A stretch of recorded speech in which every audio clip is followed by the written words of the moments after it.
all about freedom, marking the day when Union soldiers landed in Galveston, Texas, with news that the war had ended and enslaved people were free. Juneteenth reminds us of both the struggles enslaved people had endured and the newly found freedom they gained. 7 News reporter Mary Flavin tells us about the importance of history and this significant holiday. When looking at America's history with slavery, what comes to mind is Abraham Lincoln's Emancipation Proclamation.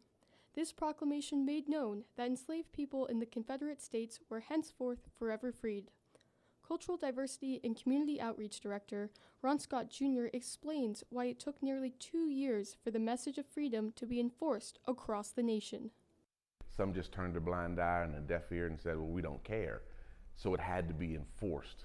And a lot of times we like to think that we would lean on our human nature and our instinct that we are all equal and we want the best for each other, but there were some folks that were just so ingrained in what the status quo was that they weren't going to let go of their slaves. But they didn't have any technology or anything back in the day, so it's not like you could send a mass broadcast to say, hey, the war's over. You know, people were fighting the war long after the war had been declared won by the North.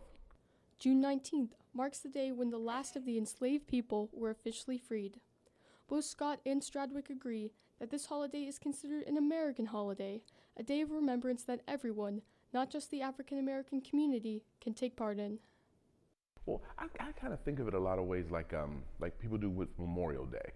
It's kind of tough to celebrate something like Memorial Day, so it's tough to celebrate something like Juneteenth, but remembrance, I think, is the key. It's important that we don't celebrate this as like a white holiday, black holiday type thing, but that it's an inclusive holiday, that whites and blacks and any other color can celebrate the end of chattel slavery in the United States.